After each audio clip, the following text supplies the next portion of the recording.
voltando aqui. O que nós temos ainda para fazer, galera? Nós temos esse resto de quarta aula, temos a quinta e a sexta aula. Como a nossa preocupação não é só peça, mas também as questões discursivas, já que cada uma tem metade do peso aqui, nós dividimos o curso dessa forma também. Então, quase 4 aulas para peças, 2 aulas e pouquinho aqui pensando nas discursivas. Em relação às questões discursivas, o que nós temos aqui? Eu fiz um apanhado de algumas questões que já foram cobradas pela FGV, para a gente saber como que a FGV cobra, como que ela traz o gabarito, o que é importante aqui ressaltar quando eu estou lendo a questão, como mesmo que eu respondo. Isso por quê, galera? Tem muita gente que fica enchendo linguiça na hora de responder a aula discursiva, chega depois não dá tempo, não consegue terminar a prova. Por quê? Porque você olha, você tem 30 linhas para responder a discursiva. A gente vai perceber aqui que geralmente a discursiva tem letra A e B. É quase que um padrão aqui da FGV. Traz uma historinha, letra A, letra B. 0,60 uma, 0,65 duas, para dar 1,25 a questão toda. Você tem 30 linhas para responder A e B. Às vezes você responde A e B em 10 linhas. Às vezes até menos. 3 linhas você responde A, 3 linhas você responde B, escreveu 6 linhas ali e conseguiu a pontuação máxima. Essa é a técnica que a gente tem que empregar. Ser sucinto. E responder de forma completa, mas de maneira também sucinta. Para que eu vou gastar 30 linhas? Imagina o tempo de escrever 30, 15, 20 linhas, se eu posso responder aquela questão em 6, 7, 8 linhas. Então vamos tomar cuidado com isso aqui. Não precisa enrolar nas questões discursivas, não precisa escrever 15 linhas. Mais ou menos um padrão. Para ter folga, muita folga, você vai colocar 10 linhas para responder A e B. 10 linhas para responder cada discursiva, porque vai por mim. Senão não vai dar tempo para fazer a peça e as 4 questões, ok? Então vamos tomar cuidado com isso daqui. Olha como que a FGV cobra. Olha como que a FGV cobra da gente. Vamos lá, ó. Questão discursiva. O que eu fiz? Vamos só voltar rapidinho aqui. O que eu fiz? Coloquei a questão discursiva, coloquei o gabarito da FGV e aí vamos comentando essas discursivas, porque é sempre igual, é sempre o mesmo padrão. Como a ideia aqui é fazer uma revisão de direito do trabalho, uma revisão de processo do trabalho, eu esquematizei da seguinte forma. Trouxe discursivas sobre direito do trabalho. E depois a gente vai fazer uma revisão por tópicos de direito do trabalho. Depois trago para vocês discursivas sobre processo do trabalho e faço uma revisão por tópicos de processo do trabalho, fechando as nossas 6 aulas, e assim eu acho que nós estamos bem representados, bem firmes para a prova da OAB, ok? Então vamos lá para essas questões discursivas de direito do trabalho que a FGV já trouxe para a gente. Olha o que a banca trouxe aqui nesse ponto. Determinada empresa, visando estimular o comparecimento pontual dos seus empregados, estipulou em norma interna que o empregado que chegasse até 10 minutos antes do horário ganharia R$ 3,00 por dia. E o que chegasse até 15 minutos atrasado teria que pagar R$ 1,00 no dia. Então, se eu chego até 10 minutos antes, eu ganho 3. Se eu chego até 15 minutos atrasado, eu tenho que pagar R$ 1,00 no dia. Tanto a adição quanto o desconto serão feitos no contra-cheque mensal e não excluiriam a adição da hora extra pela chegada antecipada, nem o desconto pelos atrasos, como já era feito. Com base no relatado acima, responda aos itens a seguir, empregando os argumentos jurídicos apropriados e a fundamentação legal pertinente ao caso.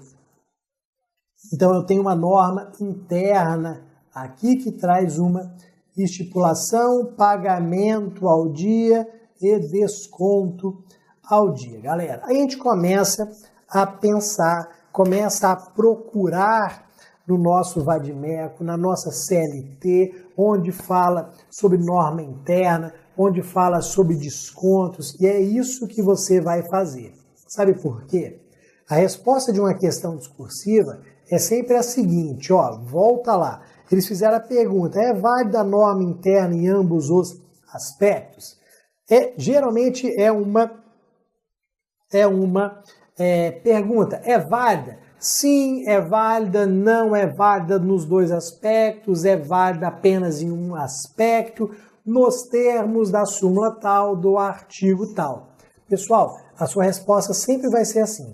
Eles perguntaram se é válida.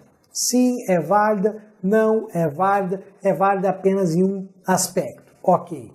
Pode descontar? Sim, pode descontar, não pode descontar. Tem direito às horas extras? Sim, tem direito às horas extras, não possui direito às horas extras. Você vai ver esse padrão em todas as discursivas que nós vamos trazer. Só que qual é a ideia? Você não pode simplesmente dizer que é válido ou não é válido.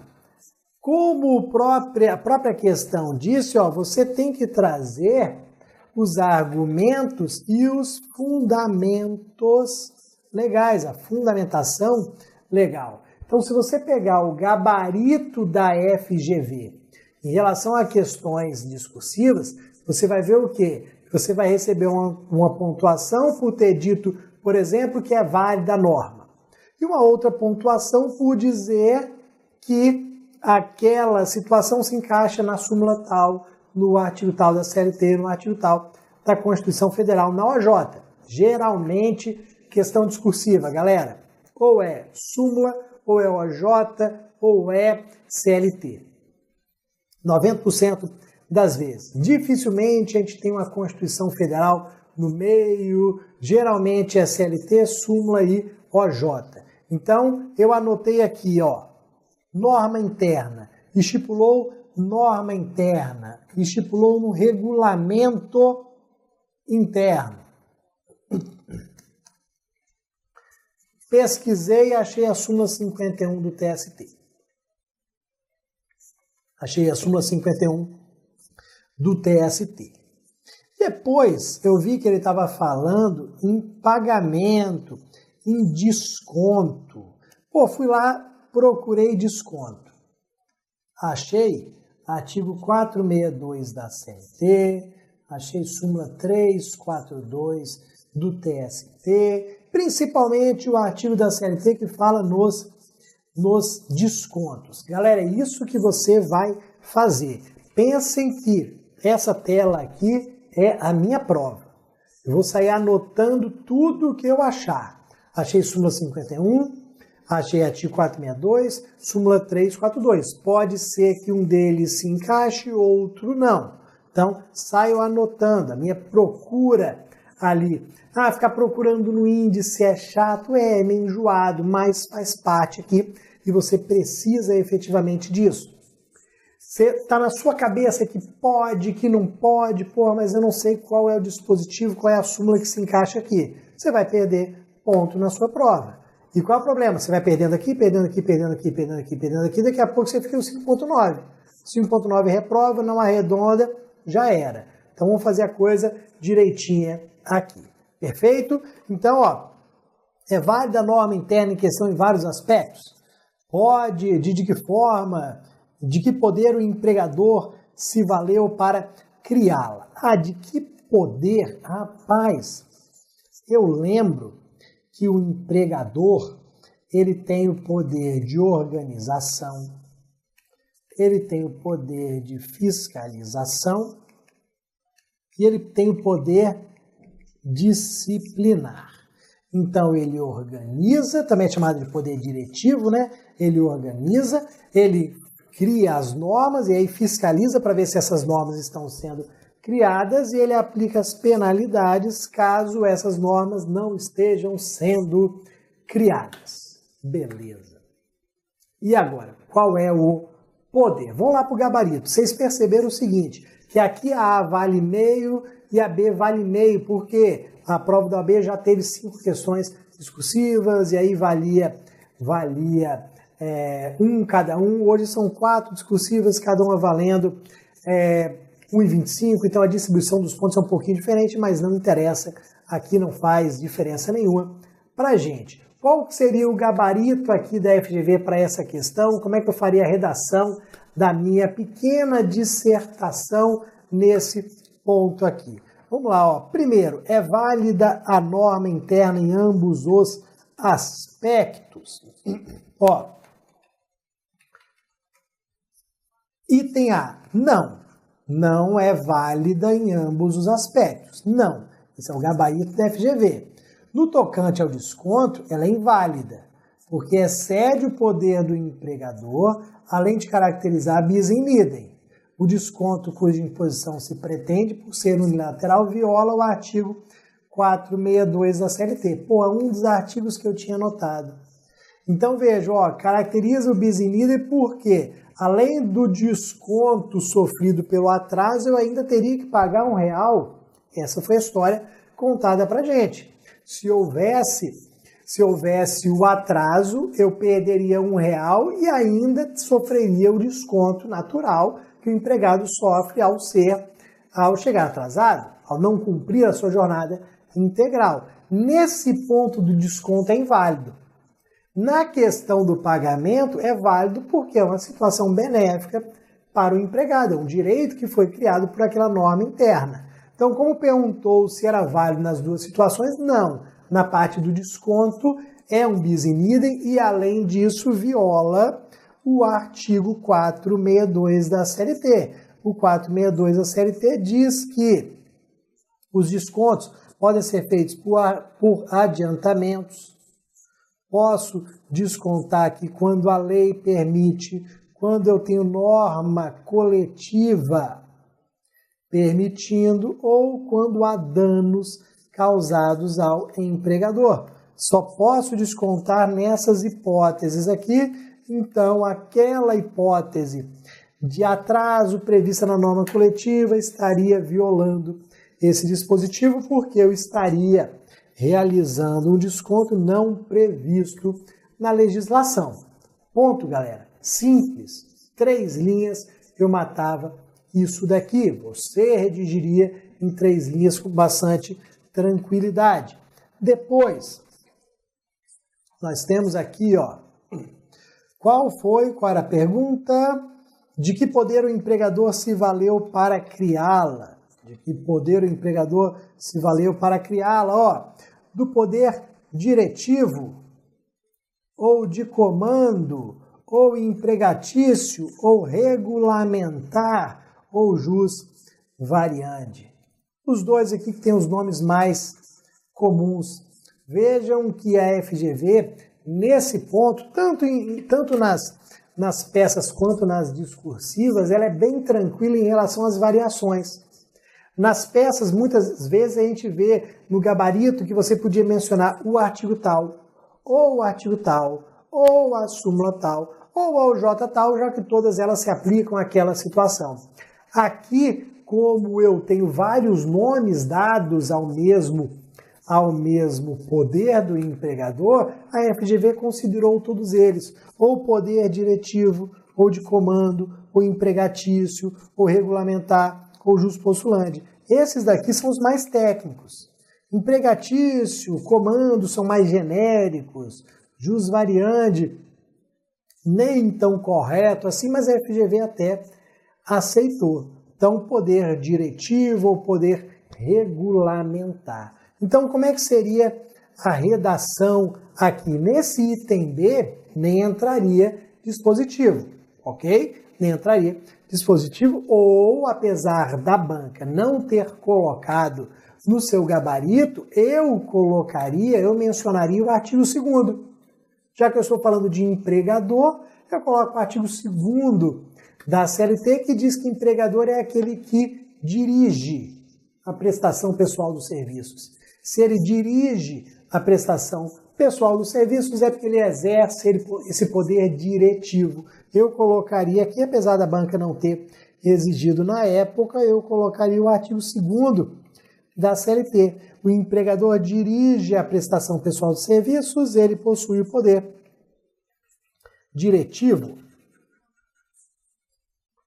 Ok, galera? Então, a primeira questão discursiva nossa aqui. Já vamos passar para a segunda para não perder tempo. Então, ó, aqui já com a pontuação normal, atual. Jéssica é gerente. Então, já destaquei que é gerente porque eu sei que os gerentes possuem umas normas diferentes em relação à jornada de trabalho, em regra não fazem jus às horas extras, não tem direito a intervalo mínimo, não recebem adicional noturno. Então, temos algumas peculiaridades ali, ok? Então, ela é gerente, a Jéssica é gerente de uma sapataria e é responsável por 8 funcionários da filial, orientando as atividades, fiscalizando as tarefas por eles realizados, tomando todas as medidas necessárias para o bom andamento dos serviços, inclusive punindo-os quando necessário. Ó, para que a FGV contou essa história toda aqui? Para demonstrar que a Jéssica era gerente de verdade. Não era gerente só de nome, não. Não era gerente só de crachá, não. Ela era gerente mesmo.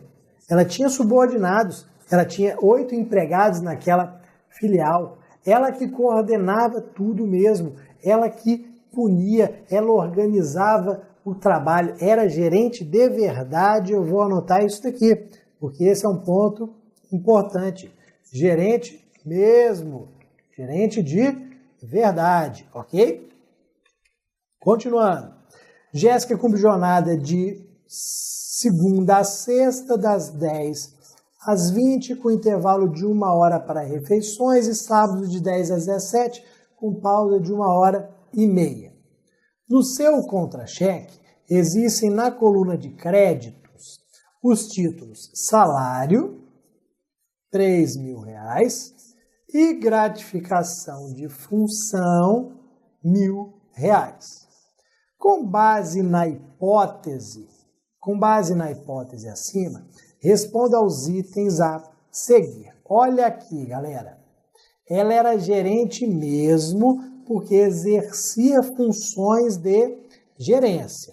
Só que você sabe, por aplicação do artigo 62 da CLT, que o gerente ele tem que receber uma gratificação de função de percentual mínimo. Então, ó, para ser considerado gerente, o artigo 62 da CLT, e aí para retirar direitos às horas extras, adicional noturno, a intervalo mínimo, o dispositivo diz que esse gerente, além de desenvolver aquelas atividades próprias da gerência, ele tem que receber pelo menos 40% de gratificação de função. Então, além de possuir aquelas ocupações, aquelas responsabilidades que a Jéssica possui, ele tem que receber pelo menos uma gratificação de 40% sobre o seu salário. Será que está recebendo? Não. Aqui olha o problema. Não está. Se o salário é de R$3.000 e a gratificação é de R$1.000, ele está recebendo 33%. Está recebendo 1/3. Deveria receber 40%. Ó, isso daqui pode ser um problema, porque eu não estou preenchendo o artigo 62 da CLT como um todo. Então, ó, pode ser que, apesar de exercer todas essas atividades de gerência aqui, a gente não consiga aplicar na integralidade o artigo 62. E o que significa não conseguir aplicar na integralidade o artigo 62? Significa não retirar desse gerente aquela proteção da jornada de trabalho. Ou seja, talvez ter que pagar horas extras, ok? Vamos dar uma olhada nisso daqui. Continuando, a ideia é, com base na hipótese acima, responda aos itens a seguir. Quais são os elementos necessários para que o empregado seja considerado ocupante de cargo de confiança? Quais são os elementos necessários para que um empregado seja considerado ocupante de cargo de confiança? Relacionado ao 62. Analise e justifique se é possível a empregada em questão reivindicar o pagamento de horas extras, relacionado ao 62, ao recebimento daquela gratificação. Vamos ver aqui como é que ficou esse ponto. Então, a ideia principal, viu gerente? Gerente, ok. Ocupava cargo de gerência, cargo de confiança, fui lá no meu índice, perdi alguns minutos com tranquilidade, fui anotando. Eu vou perceber que tem várias súmulas e OJs do TST que falam do gerente bancário. Não era o caso aqui, porque era um gerente de uma sapataria, então vou excluir esses dispositivos, súmulas e OJs que tratam do gerente bancário, vou achar o artigo 62 da CLT e vou anotá-lo. Como que era o gabarito da FGV? O que a FGV queria da gente? O exercício, vamos lá. Então, quais são os elementos necessários para que o empregado seja considerado ocupante de cargo de confiança? O exercício da função de confiança. O exercício da função de confiança, de acordo com a lei e a doutrina, exige a configuração do elemento subjetivo, poder de mando, controle, direção, gestão, e do elemento objetivo, padrão salarial diferenciado ou gratificação de função, se houver de no mínimo 40% do salário efetivo, menção ao artigo 62, inciso 2º da CLT.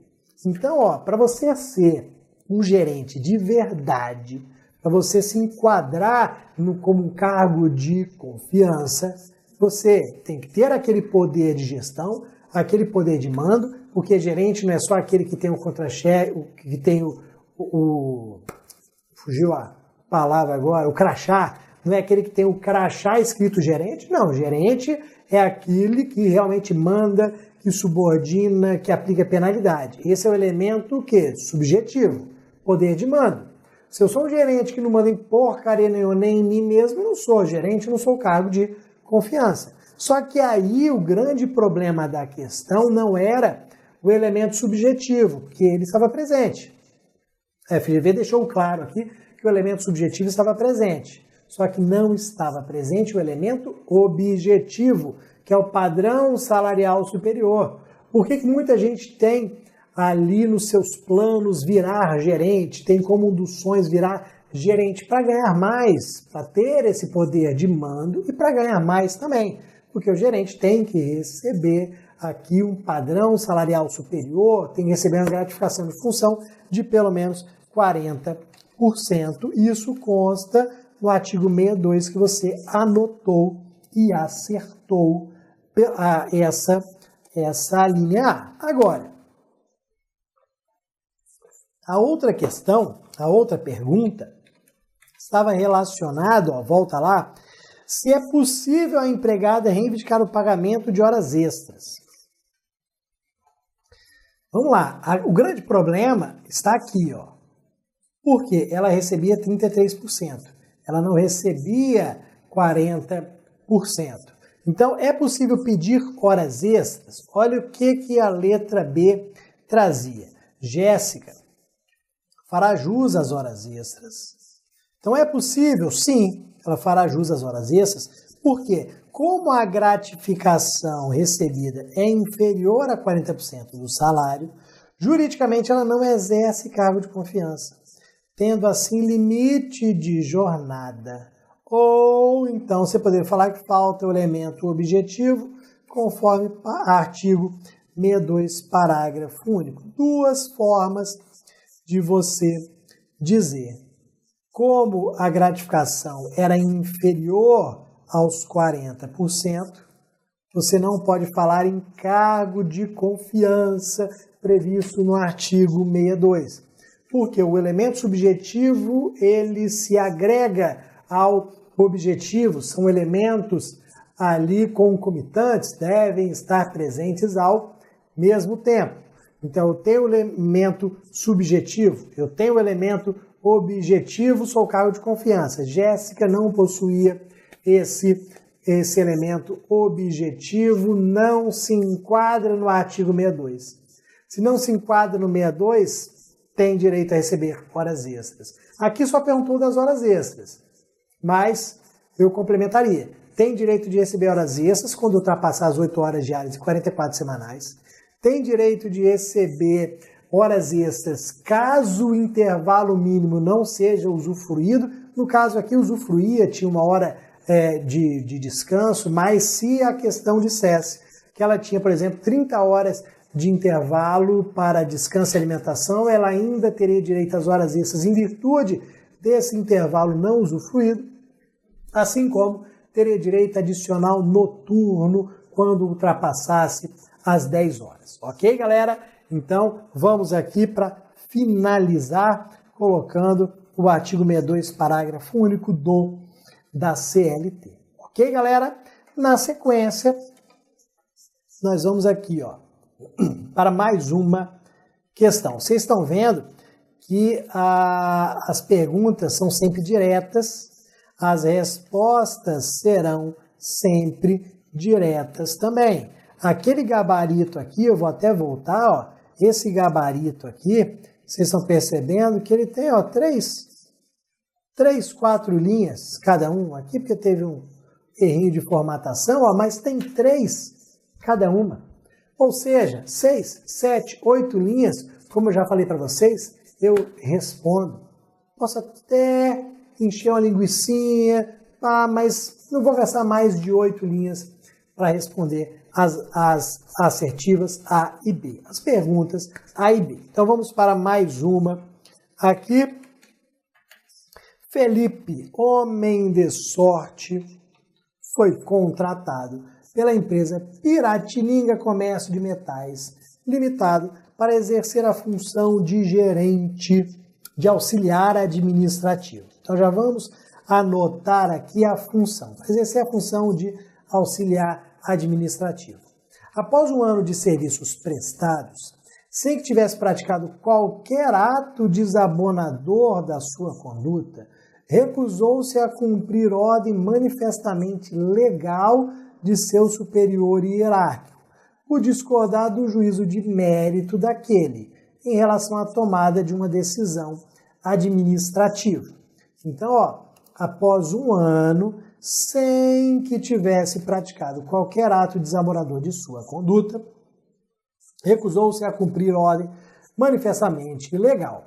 De pronto, ele foi verbalmente admoestado, ou seja, advertido. Ele sofreu aqui uma advertência. De pronto, na hora, verbalmente advertido, alertado para que o ato não se repetisse e sobre a gravidade do ilícito contratual cometido. Mas vamos lá. No mesmo dia, ao final do expediente, foi chamado à sala do diretor da empresa que lhe comunicou a decisão de lhe impor suspensão contratual por 20 dias em virtude da falta cometida. Então, o que nós estamos percebendo aqui, galera? Ó, uma falta houve, né? Um erro houve, um equívoco houve porque ele se recusou a cumprir uma ordem legal. Isso fica bem claro para nós. Aqui a ordem não era ilegal. Se a ordem fosse ilegal, ele poderia dizer não cumpro, mas a ordem foi legal. Ele nunca havia incorrido em qualquer problema, nunca havia sido ali penalizado, mas disse que não iria cumprir porque não concordava. Houve um erro na conduta do Felipe, homem de sorte. Houve esse erro. Só que a grande questão aqui é a seguinte, galera. Vocês estão percebendo que o empregador, que possui o poder disciplinar, ele pode sim penalizar. Ah, mas o Felipe, homem de sorte, nunca tinha feito nada de errado. Sempre tem a primeira vez do erro, sempre tem a primeira vez da puxada de orelha, da primeira sanção disciplinar. Esse não é o problema. Vocês estão percebendo que o problema é outro. Qual foi o problema aqui? Na hora, ele foi advertido verbalmente. Ó, que isso não se repita, essa é uma conduta grave, não vou permitir de forma nenhuma. Ele foi advertido. A advertência é uma das penalidades possíveis de serem aplicadas? Sim, ela não tem previsão legal, mas você está cansado de saber que doutrina e jurisprudência, até mesmo pelo dia a dia, pela prática do direito ao trabalho, permitem e afirmam ser cabível essa penalidade. Então, foi advertido verbalmente. Ponto. Chegou no final do expediente, outra penalidade. Quando o diretor falou que o Felipe estava sendo suspenso por 20 dias, provavelmente, sabe o que ele falou? O que eu fiz agora? Não fiz mais nada, o que eu fiz agora? Aqui reside o problema. Ele realmente não fez mais nada. Ele está recebendo uma segunda penalidade pelo mesmo fato. Pode? Claro que não.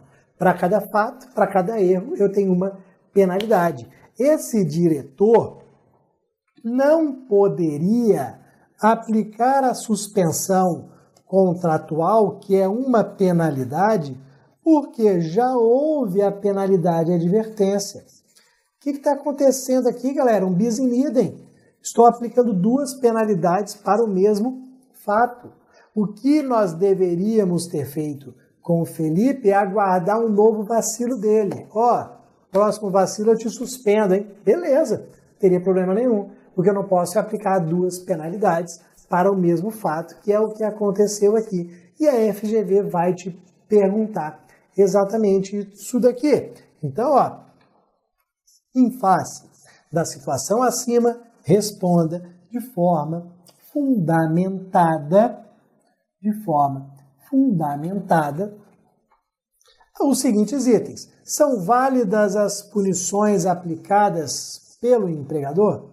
Se a ordem original fosse ilegal, o que poderia o empregado fazer? Vamos lá para as respostas da FGV. Vamos ver aqui o que a FGV trouxe para a gente.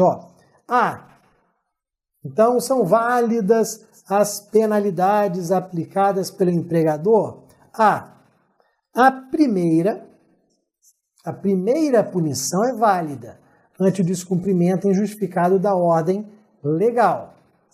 Beleza, a primeira punição, que foi aquela advertência verbal, ela é totalmente válida, já que houve um descumprimento injustificado de uma ordem legal. A segunda punição é inválida, pois incabível dupla punição pela mesma falta, non bis in idem. Então você simplesmente iria demonstrar, você simplesmente iria afirmar que a advertência é válida porque a ordem era legal e ele sem qualquer justificativa não a cumpriu, sendo que o empregador aplicou o poder disciplinar dele, advertindo. Ponto. Acabou. A segunda é inválida porque esbarra na ideia do non bis in idem. Eu não posso aplicar mais de uma penalidade para o mesmo fato. A gente poderia colocar aqui a singularidade. Vamos anotar aqui. Vamos colocar a singularidade na aplicação das penalidades. Qual que é a ideia de singularidade? Para cada erro, para cada falta, só posso aplicar uma penalidade. É essa singularidade que impede o bis in idem. Então, não há possibilidade de aplicação de mais de uma penalidade para o mesmo fato. Ok? Respondemos a A, vamos para a B. O que poderia ser feito, vamos até voltar ali, o que poderia ser feito pelo empregado se a ordem fosse ilegal? Então, o que poderia ser feito? O empregado pode recusar-se, então nós temos possibilidades aqui, O empregado pode recusar-se ao cumprimento da ordem legal, valendo-se do direito de resistência, jus resistente. Ou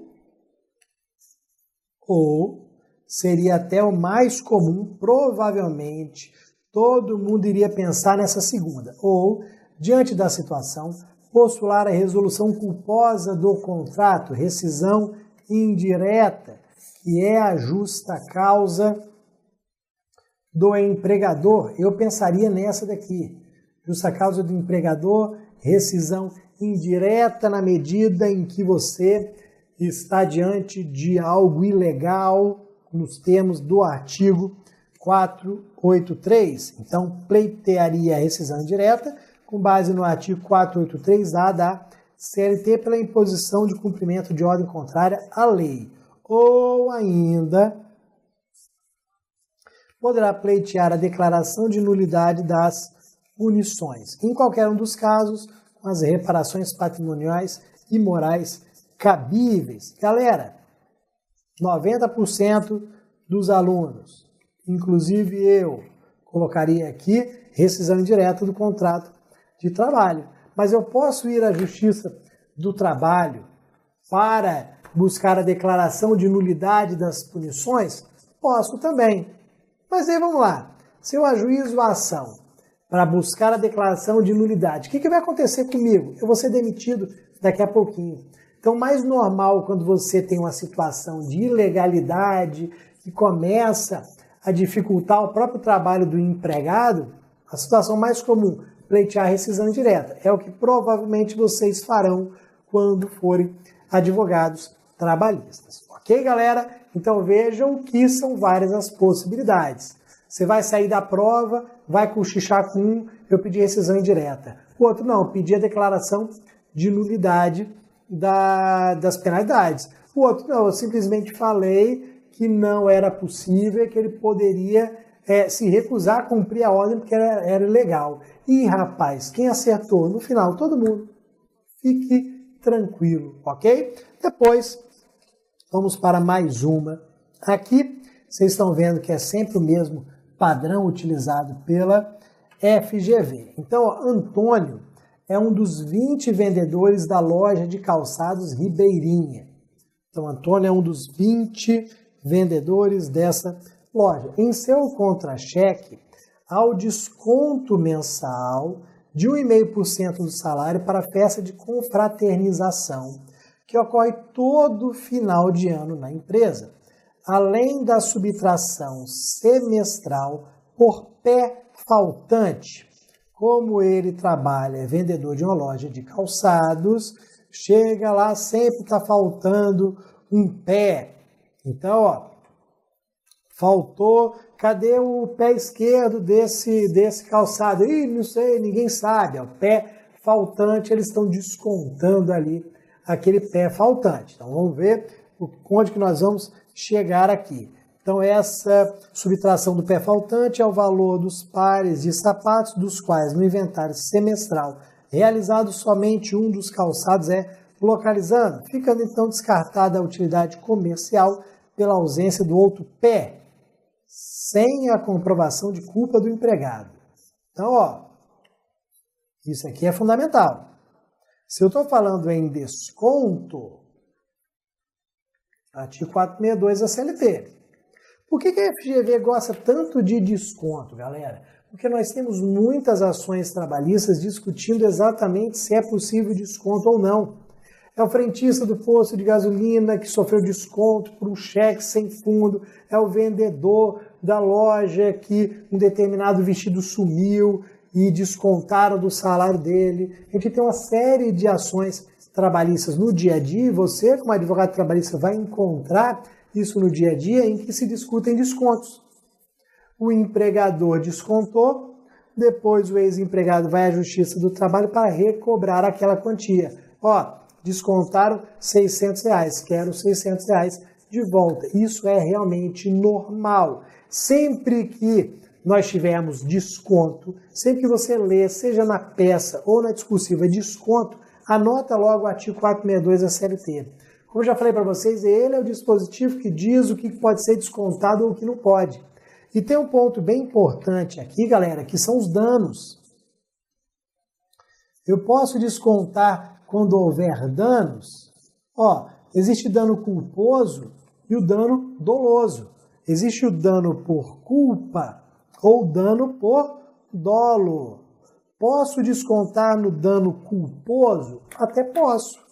O que o dispositivo diz? Que eu posso descontar quando houver dolo, quando houver culpa, mas desde que nós tenhamos acordo escrito, prévio. Então eu posso descontar por dano culposo se tiver ali, ó, acordo entre as partes, acordo prévio. E posso descontar por dolo? Posso, automaticamente. Se ficar demonstrado o dolo, posso descontar automaticamente. Só que qual é o detalhe aqui que eu anotei para vocês na questão? O pé faltante, a FGV diz que não houve comprovação de culpa, e aí você acendeu a sua luz. Opa! Se houve dano, mas não tem demonstração de culpa, será que pode descontar? Será que não pode? Eu posso descontar adiantamentos, eu posso descontar o que a lei autoriza, o que a norma coletiva autoriza, ou se o dano for culposo ou doloso. Se houve o dano, mas não teve culpa, não houve dolo, será que eu posso? No primeiro momento não posso. Se não está previsto no dispositivo, eu não posso descontar, já que o desconto é uma exceção, eu não posso interpretar de forma ampliativa as hipóteses de desconto. Muito pelo contrário, como desconto é exceção, a minha interpretação vai ser restritiva. Só posso descontar aquilo que a norma traz. Ok, galera? Vamos continuar aqui. Gilberto assinou na admissão a autorização do desconto de pé faltante.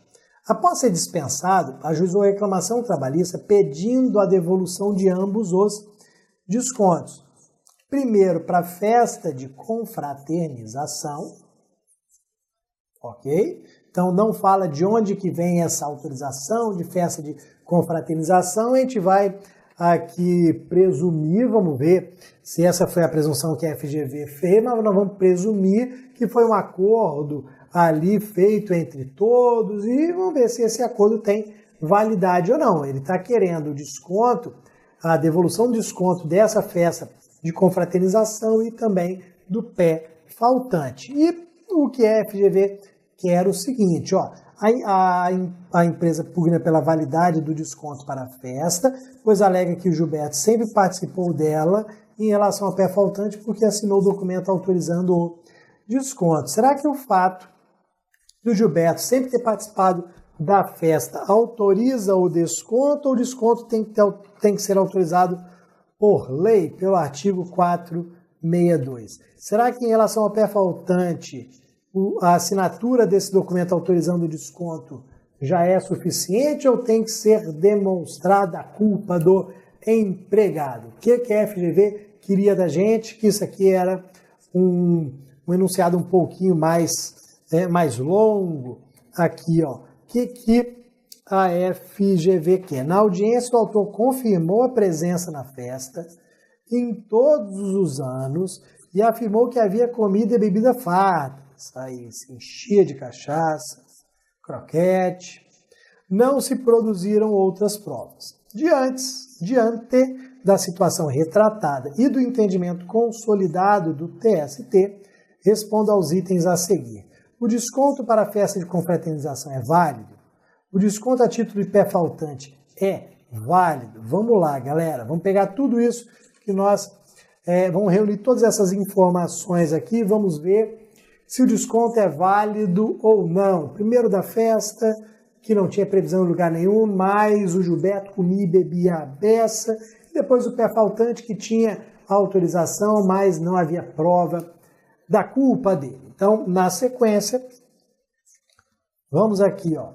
O desconto para a confraternização é inválido na medida em que não foi autorizado pelo trabalhador. violando a súmula 342 do TST e o artigo 462 da CLT, que tratam do tema. Não houve autorização pelo trabalhador, então desconto da festa é inválido. Essa OJ 342 do TST trata exatamente desses outros descontos. Outros descontos que o artigo 462, por ser um pouquinho mais antigo, não trata. Você sabe que o 462 fala em desconto por adiantamento, autorização por lei, autorização em negociação coletiva e a questão dos danos. E aí a súmula 342 vem atualizando o que geralmente acontece no dia a dia. Eu sofro desconto do plano de saúde, eu sofro desconto do plano odontológico, eu sofro desconto para a festa de confraternização, eu sofro desconto porque a empresa fez um convênio com o clube para eu utilizar as dependências do clube. Olha qual que é a ideia, galera. Pela súmula 342, todos esses outros descontos, todos esses novos descontos, eles seriam válidos se, aí eu vou anotar, eles seriam válidos ou para serem considerados válidos, teriam que ter aqui autorização prévia por escrito. Então, ó, eu precisaria ter uma autorização prévia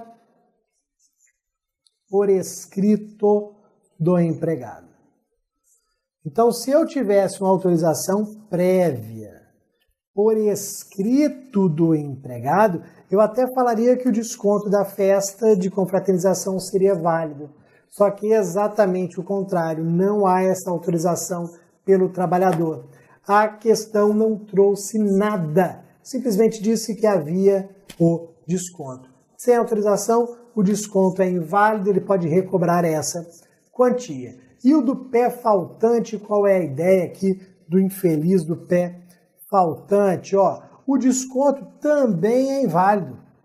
Porra, por que o pé faltante também é inválido? Ó, na medida em que, apesar de autorizado por escrito, exigiria a prova de culpa do empregado, como previsto no artigo 462, parágrafo 1º da CLT. O que não ocorreu? Não tinha culpa do empregado. O 462, como eu falei, fala em dano culposo e em dano doloso. Você tem que ter a prova da culpa para descontar se tiver autorização por escrito, ou a prova do dolo para simplesmente descontar de forma automática. Não tem essa prova, não há que se falar em desconto. Desconto não é válido. Ok, galera? Então, dispositivo da CLT, dispositivo do TST, súmula OJ do TST. Viu que a questão está relacionada a desconto? Vai no seu Vadimeco, vai na sua CLT, desconto. Sai anotando tudo, lendo tudo, fazendo ali a sua ideia, trazendo a sua resolução. Mais uma, vamos lá. Francisco é empregado de uma empresa de máquinas e trabalha externamente. Ó, já vou anotar aqui essa história de trabalho externamente. Por quê?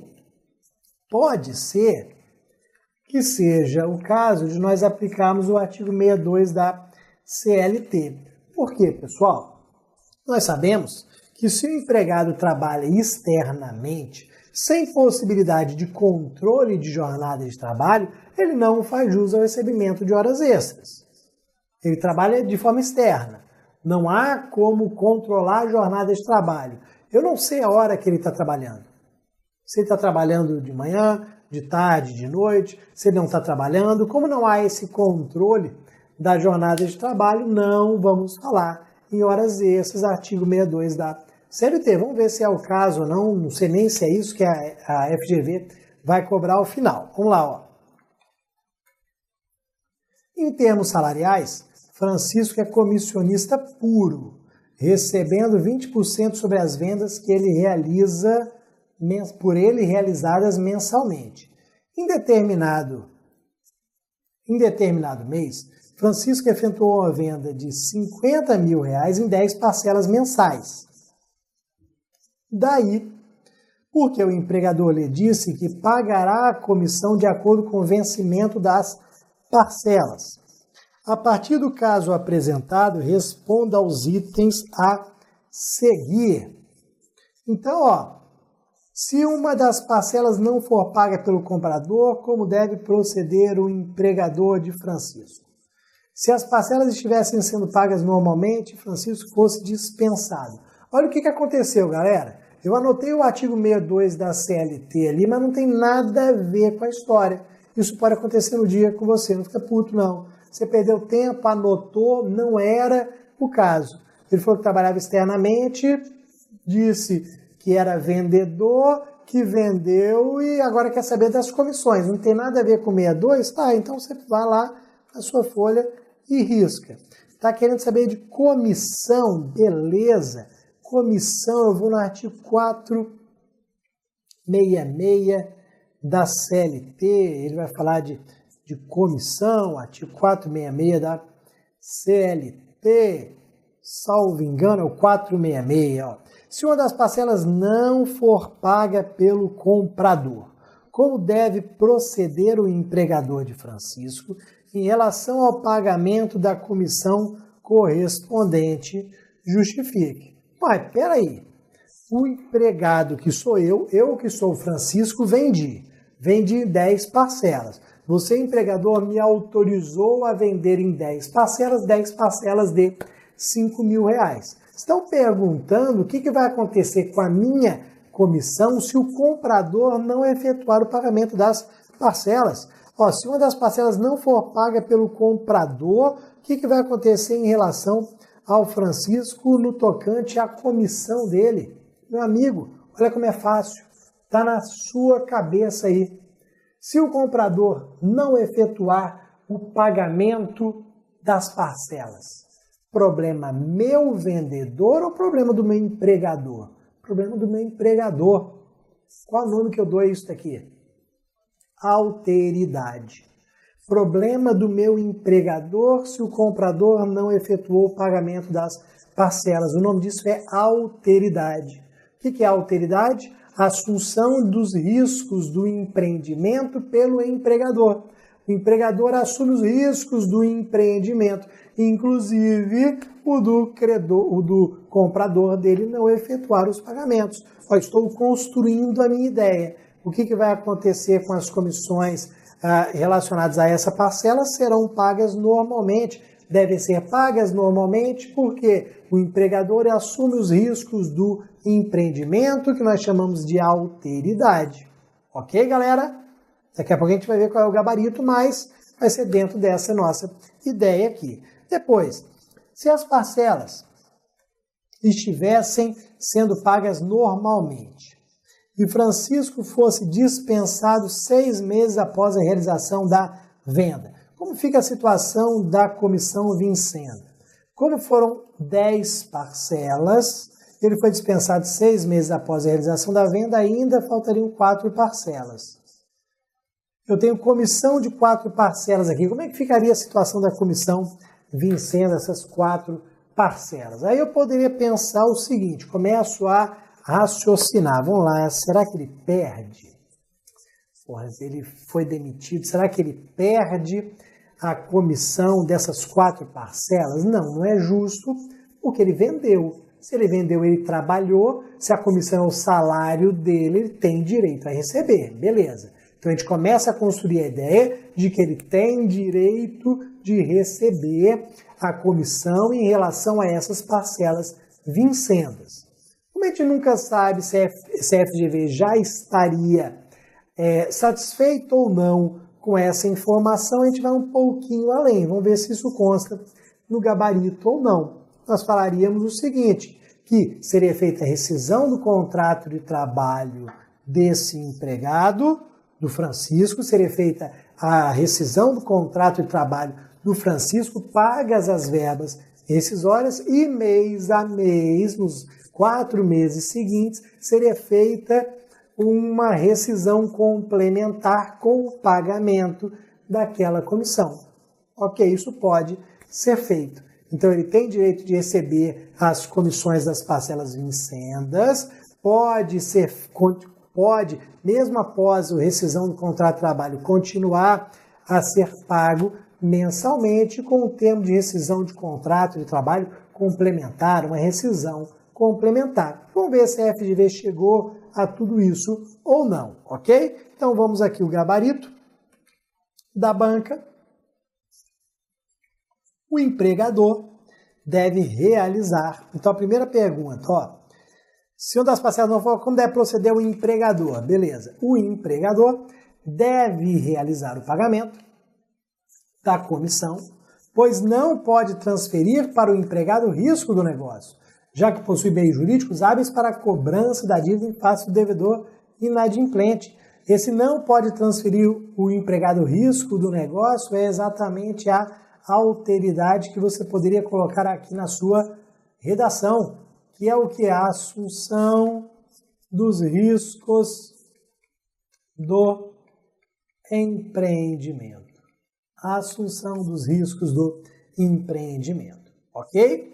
E, continuando pagando, o que aconteceria se houvesse a rescisão do contrato de trabalho? Nesse caso, a empresa continuará pagando a comissão a cada mês, pois a ruptura do contrato não exclui o direito do empregado, nem obriga o empregador a antecipar o pagamento, na forma da CLT, artigo 466, parágrafo 2º. Então, realmente, a FGV foi um pouquinho além. Diz que não exclui o direito do empregado a receber, ele vai continuar recebendo, mas o empregador também não é obrigado a antecipar o pagamento, não. Ele antecipa se quiser. Não quer antecipar, ele continua pagando mês a mês. Vou ler lá qual é o parágrafo 2º. A FGV, no gabarito, transcreveu o parágrafo 2º, mas você não é obrigado a transcrever dispositivos na sua questão discursiva. Você transcreve se quiser. Você simplesmente poderia mencionar o artigo 466, parágrafo 2º da CLT, ponto. No gabarito, a FGV quis fazer menção, mas você não precisa perder tempo com isso aqui. É realmente faculdade, se você estiver tranquilo na prova, se estiver sobrando tempo, ok? Então, o que o dispositivo diz? A cessação das relações de trabalho não prejudica a percepção das comissões e percentagens devidas na forma estabelecida por esse artigo. Então, continuamos a receber as nossas parcelas. Vamos mais uma. Vamos ver o Sebastião. O que o Sebastião está inventando, qual é a moda que ele está inventando aqui. Então, Sebastião é empregado no restaurante Galeto Delicioso, exercendo a função de garçom, com salário mensal de R$1.000, que é equivalente ao piso salarial da categoria profissional prevista em convenção coletiva de trabalho. Apesar de o restaurante não incluir as gorjetas nas notas de serviço, essas são oferecidas espontaneamente pelos clientes. Então, vamos marcar isso daqui. Apesar do restaurante não incluir gorjeta na nota de serviço, elas são oferecidas espontaneamente pelos clientes. Geralmente a gente paga gorjeta na própria nota, né? Já vem na nota ali os 10% a gente paga, mas no caso aqui não havia essa cobrança, o cliente tirava do bolso e efetuava o pagamento da gorjeta, dos 10% para o garçom. Muda alguma coisa? Não muda. O que acontece? Vamos aqui, Diante dessa situação hipotética, responda de forma fundamentada às indagações. Qual é a natureza jurídica da gorjeta? Justifique. Analise a pretensão de Sebastião, feita ao empregador, de ter o valor das gorjetas integrado na base de cálculo do FGTS. Galera, olha o que acontece. Nós temos o artigo 457 da CLT, que foi alterado em março de 2017.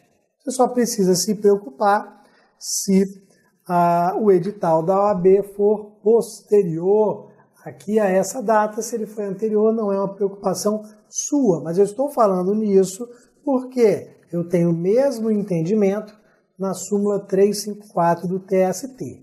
Então, tanto esse dispositivo da CLT, alterado em março de 2017, quanto a súmula 354 do TST, bem mais antiga, afirmam a mesma coisa, trazem a mesma informação.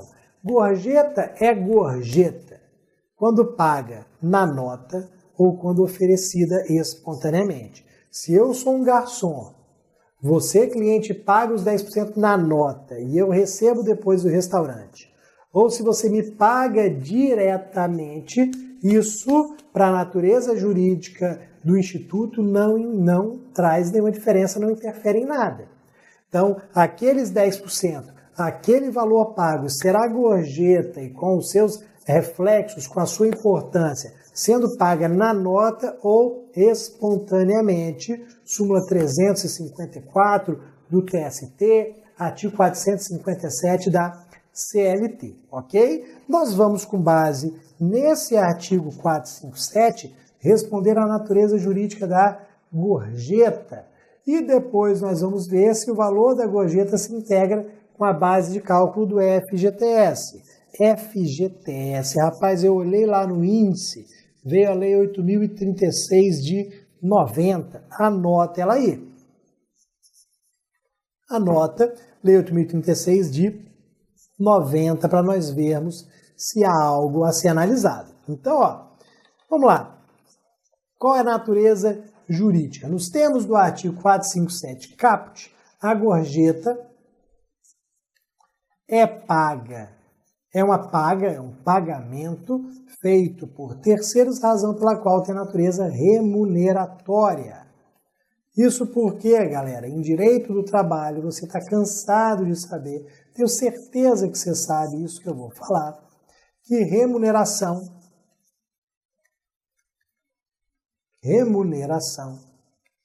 é igual a salário mais gorjetas. Então, é pago por terceiro, logo não é salário. Se é pago por terceiro, não é salário, salário é pago pelo empregador. Mas tem natureza remuneratória, compõe a remuneração. O salário... Opa, peraí que eu apertei o botão errado aqui. Ó, a remuneração é de quanto? O salário de R$1.000 mais as gorjetas, R$300, por exemplo. Se a gorjeta é de R$300, o salário de 1.000, remuneração de 1.300. Então era só você lembrar dessa frasezinha de que remuneração é igual a salário mais gorjetas para trazer o artigo 457 da CLT e afirmar que se trata de remuneração. Você poderia complementar, vejo que nem haveria necessidade aqui, mas você poderia complementar com aquela súmula. Você poderia complementar com a súmula 354 do TST, falando que essa natureza remuneratória, ela independe aqui se o pagamento foi feito na nota de serviço ou espontaneamente, diretamente pelo cliente. Você poderia utilizar essa informação também. Perfeito, galera? Agora, na letra B, esse garçom quer que o valor da gorjeta seja base de cálculo para o FGTS. Eu anotei a Lei 8.036 de 90. Será que o valor da gorjeta, que compõe, portanto, a remuneração, é base de cálculo para o FGTS? Ou seja, na hora de depositar os meus 8% do FGTS, será que eu vou levar em consideração também o valor da gorjeta? Será que é 8% sobre o salário ou 8% sobre a remuneração? Vamos dar uma olhadinha nisso daqui, ó. A FGV disse, ó, a pretensão do camarada procede, hein? A pretensão dele procede. Por que a pretensão dele procede? O valor das gorjetas integra a base de cálculo dos depósitos do FGTS. Nos termos do artigo 15 da Lei 8.036 de 90, que você já tinha anotado, os empregadores ficam obrigados a depositar até o dia 7 de cada mês. a importância de 8% da remuneração paga ou devida no mês anterior. Na remuneração. Não é 8% do salário, é 8% da remuneração. Ou seja, a base de incidência do FGTS é remuneração, que inclui gorjetas recebidas. O artigo 457, súmula 63, súmula 354 do TST. Então, poderíamos aqui fazer menção a todos esses dispositivos. Ok, galera? Muito cuidado com isso daqui. Então, vejo que nós respondemos mais uma de maneira bem simples, bem tranquila.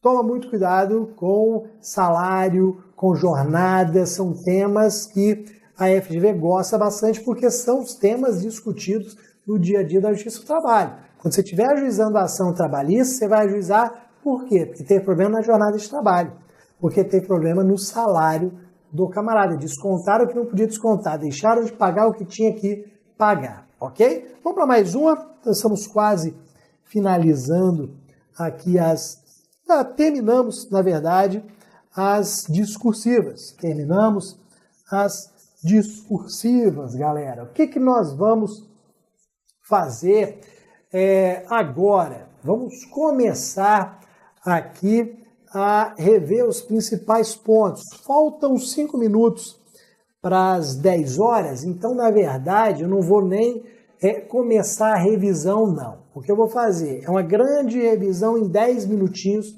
dessa primeira parte do nosso curso. Por quê? Finalizamos a 4ª aula.